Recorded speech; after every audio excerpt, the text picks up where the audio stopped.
Hi folks, welcome to my channel the average dermadoc. ఇక మొదలెడదామా? Emerging and re emerging diseases.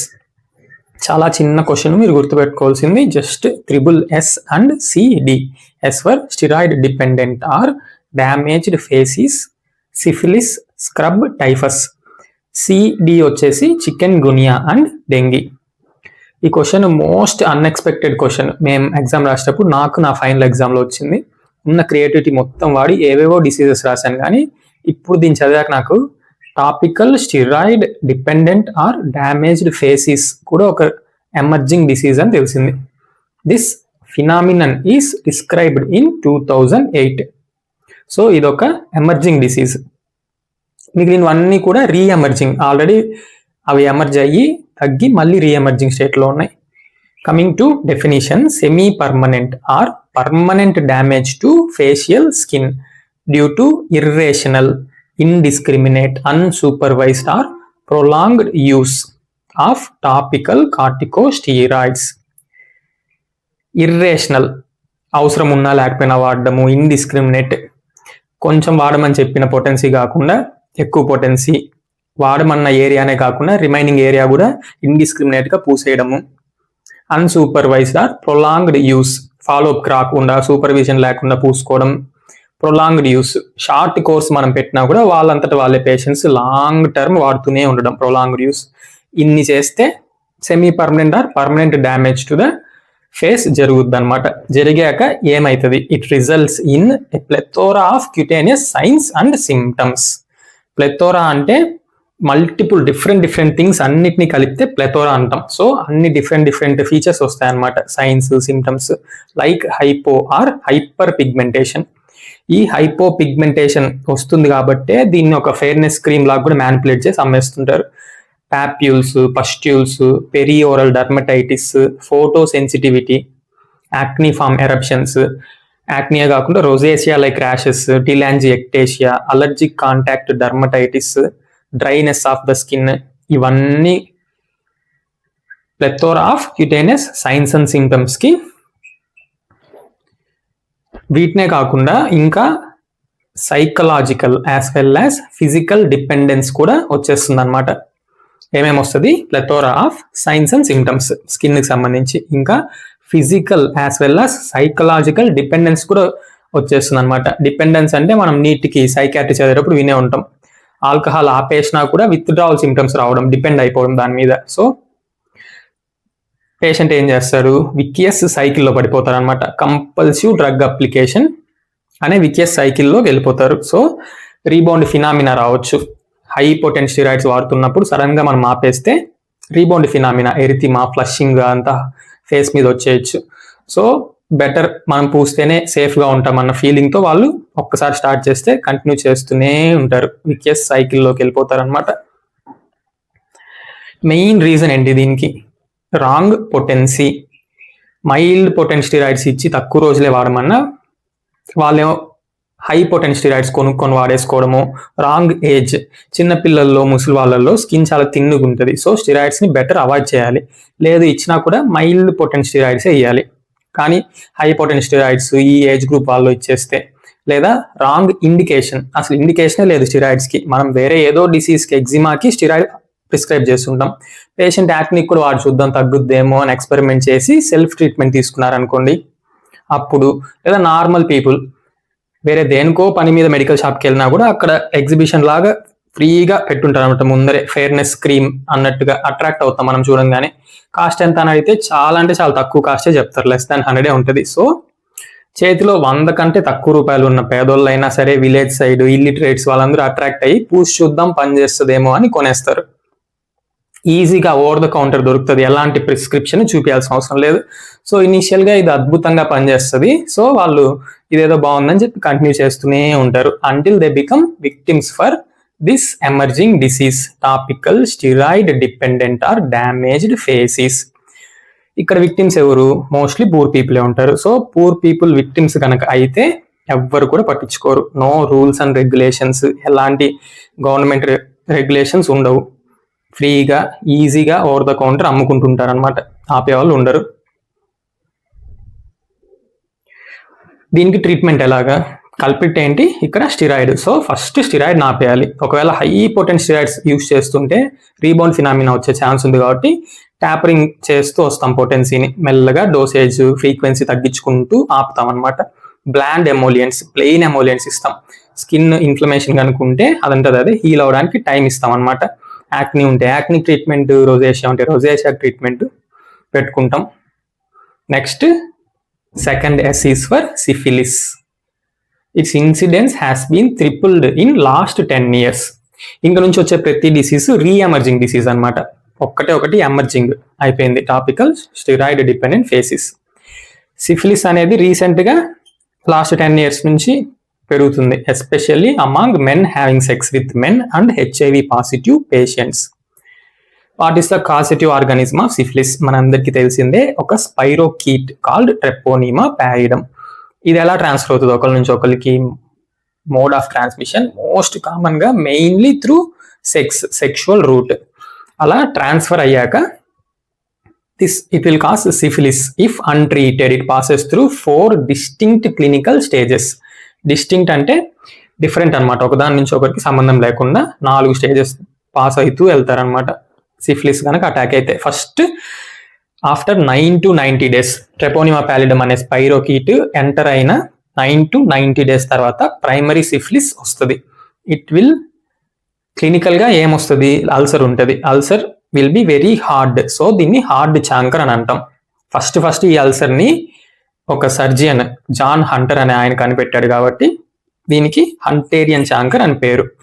So ఇక్కడ irony ఏంటంటే, patient గనక మనకేమవుద్ది, మనం చాలా స్ట్రాంగ్, ఇదంటే ఇదే తగ్గిపోద్ది అని హాస్పిటల్కి రావడం మానేసిన, హాస్పిటల్ చాలా దూరం ఉందని లైట్ తీసుకున్నా తగ్గిపోద్ది, నిజంగానే తగ్గిపోద్ది. కానీ ఇంటర్నల్ గా సెకండ్ స్టేజ్ లోకి వెళ్ళిపోద్ది అనమాట డిసీజ్. అలా స్టేజెస్ దాటి వెళ్తూ ఉంటది. బయటికేమో ప్రతి స్టేజ్ వచ్చిన తర్వాత అదంటే అదే రిజాల్వ్ అవుతూ పోద్ది. సో ఇప్పుడు మనకు అల్సర్ తగ్గిపోయింది. ఆ తర్వాత వీక్స్ టు మంత్స్ వెయిట్ చేశాక మనకు పేషెంట్ సెకండరీ సిఫిలిస్ లోకి ల్యాండ్ అవుతారు అనమాట. They will get a skin rash. ఈ స్కిన్ ర్యాష్ అనేది ఏ డిసీజ్ అయినా మిమిక్ చేస్తుంది అనమాట. ఎలాంటి డిసీజ్ లాగైనా ఉండొచ్చు, సిఫిలిస్ అనే మనం అనుకోము. సో దీన్ని మనం గ్రేట్ ఇమిటేటర్ అని అంటాం. ఈ స్టేజ్ లో కూడా పేషెంట్ మూర్ఖంగా నేను వెళ్ళాల్సిన అవసరం లేదు హాస్పిటల్కి అని డిసైడ్ అయితే ఇది కూడా దాంతో రెజాల్వ్ అయిపోద్ది. కానీ ఇంటర్నల్ గా patient next stage latent syphilis లో ల్యాండ్ అవుతారు. లెస్ దాన్ 2 years లోపు మనం కనిపెడితే ఈ లేటెంట్ స్టేజ్ ని, it is called early latent syphilis. ఎంత డ్యూరేషన్ అయిందో సిఫిలిస్ వచ్చి మనకు తెలియదు, లేదా మోర్ దాన్ 2 years తర్వాత మనకు లేటెంట్ స్టేజ్ లో పేషెంట్ ఉన్నాడు అంటే will call it as latent syphilis. అలా 2 లేటెంట్ స్టేజ్లు ఉన్నాయి, ఎర్లీ అండ్ లేట్. ఈ స్టేజ్ లో పేషెంట్ కి ఎలాంటి అల్సర్స్ ఉండవు, ఎలాంటి స్కిన్ ర్యాష్ ఉండవు, ఎలాంటి సిమ్టమ్స్ ఉండవు, క్లినికల్లీ క్విసెంట్. కానీ ల్యాబ్ టెస్ట్లు చేసి చూస్తే సిఫిలిస్ బయటపడుతుంది. సో పేషెంట్ చాలా హ్యాపీగా లేటెంట్ సిఫిలిస్ స్టేజ్ కూడా దాటేశాడు సక్సెస్ఫుల్ గా. Then final stage is tertiary syphilis. ఇక్కడ మళ్ళీ సిమ్టమ్స్ బయటపడతాయి అనమాట. గమ్మా లాగా కావచ్చు, ఇంకా ఇంటర్నల్ ఆర్గన్స్ దేన్ని వదులుకుని అన్నిటిని ఎఫెక్ట్ చేయగలిగే కెపాసిటీ ఉందన్నమాట సిఫిలిస్ కి. కార్డియోవాస్కులర్ సిఫిలిస్ రావచ్చు, న్యూరో సిఫిలిస్ రావచ్చు. అదే జస్ట్ ఒక్క shot of benzathine penicillin 1.2 million units తీసుకుంటే ఈ ఫస్ట్ స్టేజ్ సెకండ్ స్టేజ్ లోనే తగ్గిపోద్ది డిసీజ్, హాస్పిటల్ కనుక వస్తే. లేదంటే స్టేజ్ దాటిపోద్ది, చేయి దాటిపోద్ది. Next S is for scrub typhus. Acute febrile illness caused by gram negative bacteria Orientia tsutsugamushi, transmitted by chiggers bite. ఈ చిగర్స్ అనేవి లార్వల్ స్టేజ్ అనమాట. మైట్కి లార్వల్ స్టేజ్. ఆ మైట్ పేరు చాలా కాంప్లికేటెడ్ ఉంది, అది మనకు అవసరం లేదు. జస్ట్ చిగర్స్ అనే లార్వల్ స్టేజ్ లో ఉన్న మైట్ బైట్ వల్ల మనకు ఓరియంషియా సుసుగముషి అనే గ్రామ్ నెగటివ్ బ్యాక్టీరియా ట్రాన్స్ఫర్ అవుతుంది. ఆ తర్వాత it will cause scrub typhus.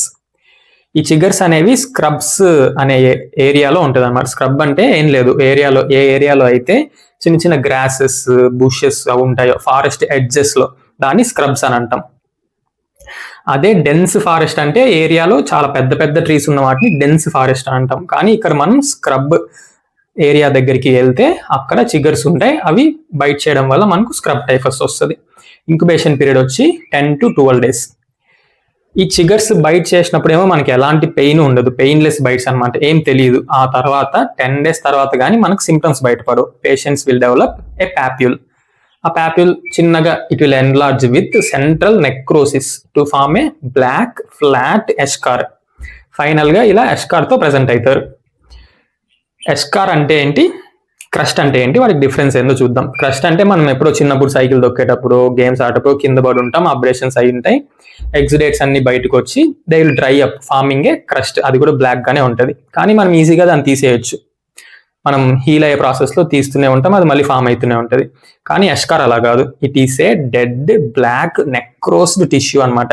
Thick గా అతుక్కొని ఉంటుంది స్కిన్ కి. మనం తీసామంటే అండర్లైన్ అల్సర్ కూడా మనం చూడొచ్చు.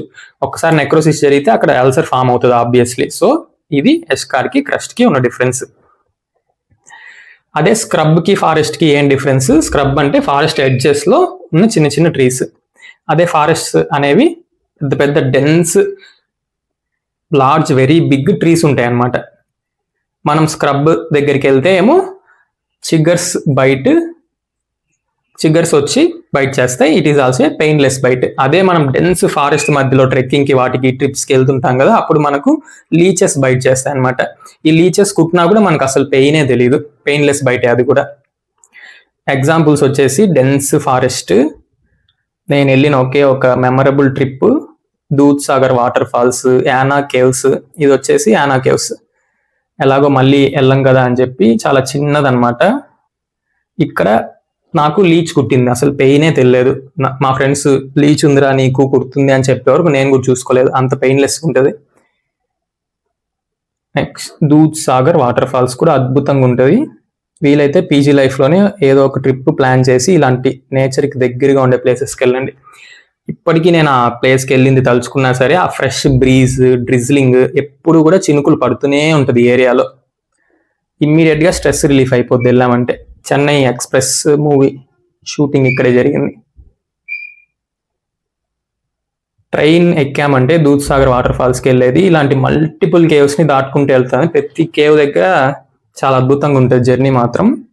ఇక్కడ ఉండేది నేను కాదు, ఇది గూగుల్లో పిక్చర్ డౌన్లోడ్ చేశా.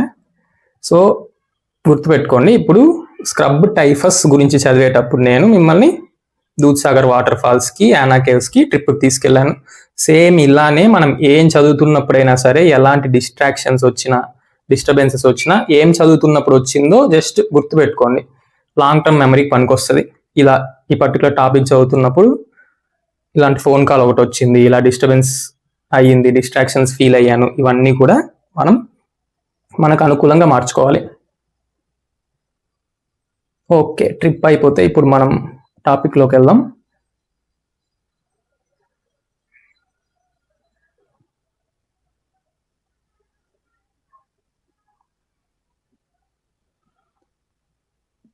స్కిన్ ఫీచర్స్ వచ్చేసి ఎస్కార్ స్క్రబ్ టైఫస్లో. అదే సిస్టమిక్ ఫీచర్స్ వచ్చి మైల్డ్ స్ట్రెయిన్ ఆఫ్ ఓరియంషియా సుస్సుగా ముషి అయితే జస్ట్ ఫీవర్, కాఫ్, హెడ్ ఏక్, మయాలజియా, జిఐ సిమ్టమ్స్తోనే పోద్ది.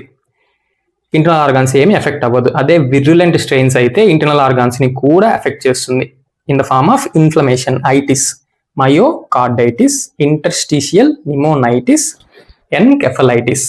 బ్రెయిన్ టిష్యూ కనుక ఇన్ఫ్లమేషన్కి గురైతే దాన్ని ఎన్కెఫలైటిస్ అంటాం. అదే మెనింజస్ గురైతే మెనింజైటిస్ అని అంటాం. ఇక్కడ చాలా ఎక్కువ cases of encephalitis because of scrub typhus ఏ స్టేట్లో బయటపడిందంటే బీహార్ అనమాట. The state which produces most number of IAS and IPS officers. అక్కడ ఉన్న చాలా మంది ఐఏఎస్లు, ఐపీఎస్లు ప్రిపరేషన్లోనే ఉంటారు. Next morbilliform rash. Morbilliform rash అంటే nothing but measles like rash, maculopapular rash. Haemorrhage, lymphadenopathy, leucopenia, liver abnormalities, splenomegaly, ఇవన్నీ కూడా విరులెంట్ స్ట్రెయిన్లో చూస్తాం. ఈ స్క్రబ్ టైఫస్ వస్తే ట్రీట్మెంట్ ఏమి ఇవ్వాలి? Doxy 100 mg BD for 7 days. సిఫిలిస్కి ఏమో బెంజథిన్ పెన్సిలిన్, స్క్రబ్ టైఫస్కి ఏమో డాక్స్కి. స్టిరాయిడ్ అబ్యూజ్డ్ ఫేస్ అయితే stopping the culprit. Next C D, chikungunya virus. ఈ వైరస్ మనకు ఎలా ట్రాన్స్ఫర్ అవుతుంది? What is the mode of transmission? It is via Aedes aegypti mosquito bite. ఒకప్పుడు ఒకే ఒక వెక్టార్ ఉన్నింది అనమాట దీనికి, అది ఏడిస్ ఈజిప్టై మస్కిటో మాత్రమే. కానీ రీసెంట్గా ఏడిస్ ఆల్బోపిక్టస్ కూడా నేను కంట్రిబ్యూట్ చేస్తానని చెప్పి చికెన్ గున్యా వైరస్ని మనకు ట్రాన్స్ఫర్ చేయడం స్టార్ట్ చేసింది. సో ఇది కూడా one of the reason for reemergence of chikungunya. ఇంకా పూర్ వెక్టార్ కంట్రోల్, మస్కిటోస్ని కంట్రోల్ చేయలేకపోవడము, ఇంకా గ్లోబలైజేషన్, వీటి వల్ల రీఎమర్జెన్స్ వస్తుంది. సేమ్ ఈ రీజన్సే చికెన్ గున్యాకి, డెంగ్యూ వైరస్కి. ఒక్కసారి చికెన్ గున్యా వైరస్ మనకు బాడీలోకి ఎంటర్ అయిన 4 to 8 days తర్వాత అక్యూట్ వైరల్ ఇల్నెస్ వస్తుంది. High fever, disabling arthralgia, wrist joints, ankle joints ఇవన్నీ గట్టిగా ఫుల్ పెయిన్ వల్ల నడవడానికి కూడా కుదరదు అనమాట. సో అందుకే దీన్ని డిసేబులింగ్ ఆర్థ్రాలజియా అని అంటాం. ట్రాన్సియంట్ మ్యాక్యులో పాప్యులర్ ర్యాష్, వచ్చిన మ్యాక్యులో పాపులర్ ర్యాష్ ఏమో ట్రాన్సియంటే, కానీ it may leave behind post inflammatory hyper pigmentation. ఆ హైపర్ పిగ్మెంటేషన్ నోస్ మీద, చీక్స్ మీద కనుక వదిలేసి వెళ్ళిందంటే దాన్ని మనం చిక్స్ అని అంటాం. అది కూడా పోద్ది, కానీ చాలా టైం పడుతుంది పోవడానికి. Dengue virus same vector, Aedes aegypti mosquito. కుట్టిన 4 to 14 days తర్వాత will experience severe flu like illness. Symptoms వచ్చేసి same maculo papular rash. Petechiae, purpura, severe thrombocytopenia వచ్చేసి బ్లడ్ క్యాపిలరీస్ లో ఫ్రెజైల్ క్యాపిలరీస్ ద్వారా లీక్ అయ్యి పెటేకియే, పర్ప్యూరా ఇవన్నీ form అవుతాయి. మనం డెంగ్యూ పేషెంట్స్ కి బీపీ చూడడానికి కఫ్ కట్టినా కూడా అంత వీక్ ఫ్రెజైల్ క్యాపిలరీస్ రప్చర్ అయ్యి బ్లడ్ బయటకు వచ్చేసి పెటేకే ఫామ్ అవుతుంది అనమాట ఆ కఫ్ కట్టిన ఏరియాలో. దాన్నే మనం పాజిటివ్ టార్నికే టెస్ట్ అని అంటాం. ఇంకా ఇది ఫెబ్రైల్ ఇల్నెస్ కాబట్టి obviously fever, nausea, vomiting, arthralgia. Main symptom ఏంటంటే severe back pain and headache. తట్టుకోలేనంత విపరీతమైన బ్యాక్ పెయిన్, హెడ్ ఏక్ వస్తుంది డెంగ్యూ వస్తే. You can experience that. So మనం ఇప్పుడు కామన్ సెన్స్ వాడి ఈ డిసీజెస్ అన్నిటికీ రీఎమర్జెన్స్కి రీజన్ ఏంటో చూద్దాం. First syphilis. It's because of some magic moments without safety. Next scrub typhus. Scrub typhus అంటే స్క్రబ్ అనే ఏరియాకి మనం వెళ్తే అక్కడ చిగర్స్ ఉంటాయి కాబట్టి లార్వల్ స్టేజ్ ఆఫ్ మైట్ మనం కుట్టేస్తుంది. అక్కడికి ఎందుకు వెళ్తాం మనము? ఫారెస్ట్ ల్యాండ్ని డీఫారెస్టేషన్ చేసేసి అగ్రికల్చర్ చేయడానికో, ఫ్లాట్స్ కట్టడానికో. సో గ్లోబలైజేషన్, డీఫారెస్టేషన్ చేయడం వల్ల అది దానికి యాక్సెస్ ఈజీగా దొరికి మనల్ని కుట్టడానికి రీఎమర్జెన్స్ వస్తుంది అనమాట. ఇంకా చికెన్ గున్యా వైరస్, డెంగ్యూ వైరస్కి కామన్ మస్కిటో బైట్ వల్ల వస్తుంది. So poor vector control, globalisation వీటి వల్ల రీఎమర్జెన్స్ వస్తుంది అనమాట. ఛానల్ పేరు గుర్తుందిగా, లైక్, షేర్, సబ్స్క్రైబ్ చేయడం మాత్రం మర్చిపోకండి. Thank you. హస్త ల విస్తా, దస్ విదాన్య.